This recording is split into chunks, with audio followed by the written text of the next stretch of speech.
আমরা হচ্ছে হিন্দু এলাকার মানুষ, আমরা আজও কোনো আজাদের শব্দ শুনি না।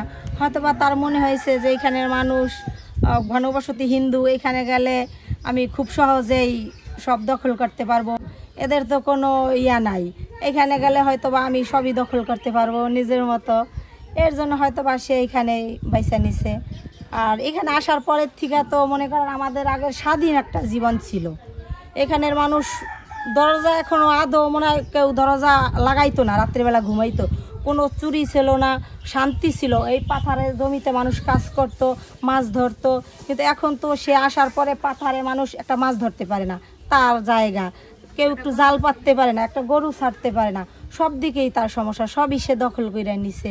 এখন তো এই চুরি হচ্ছে, মানে হানাহানি হচ্ছে, দেশে অবস্থা, আমাদের গ্রামের অবস্থা এখন খুবই খারাপ। সেই আসার পরে তারা খুবই অত্যাচার করতেছে।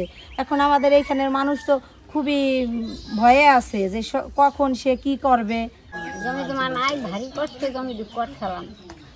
এই সুদের টাকা কম দামে কিনছি জমি, 22,000 টাকা কবর তুলে দিই খরচ গেছে। এই টাকা গুছাইতে আমাকে এই টাকা গুছাইতে পার গায়ে মাথার গাম পায়ে করতে কত কষ্ট করছি। জমির কোন দিকে খাইলো আমি জমি বেচতাম না, সেই জমি বইতে হেসে দিয়ে সকল আর বেচাই, এবার দিয়েছে এবার দিয়েছে, এই বেচাই গেছে। মধ্যাহ্ন কাটি জমি যদি না দাও তাহলে টাকাও পাবা না, জমিও পাবা না, সেই বইতে হেসে জমি দিয়েছে। 10 কাটা।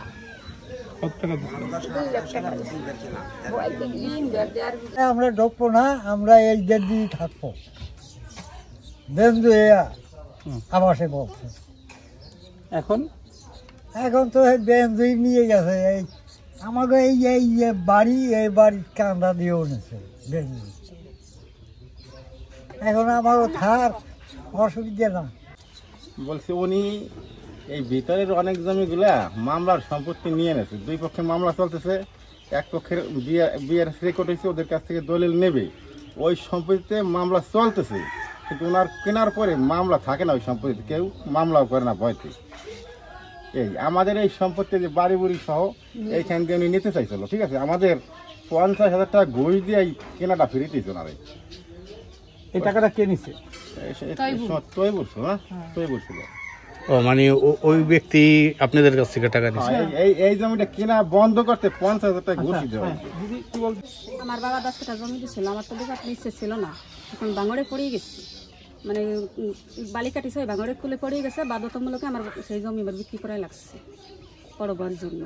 না বেশি উপায় নাই, যদি ভিতরে পড়ে যায় তো ওই সমস্ত মানুষের কাছে যাই, তো আমরা মানুষ তো খেলতে পারবো না, এই কারণের জন্য আমার জমি বিক্রি করে লাগছে। আমার বাড়ির জমি আশপাশ দিয়ে কয়েকবার হুমকি দিছে যে যদি জমি না দাস তাহলে জমির উপর দিয়ে যাবি কিভাবে, হয় প্লেট নিয়ে তোর জমির উপর দিয়ে যেতে হবে, আর যদি জমিতে যাস, জমি যদি না দাস তাহলে প্লেট নিয়ে ওই জমির উপর দিয়ে যাবি। এই আসলে কী করবে, আমার ভাই বাধ্যতামূলকভাবে এই জমি তার দিতে হয়েছে 3 বিঘা। ইচ্ছা করে দেয় না, ইচ্ছা করে কেউ জমি দেয়, কেনা জমি কেউ ইচ্ছা করে দেয়, বাধ্যতামূলকতা দিতে হয়েছে।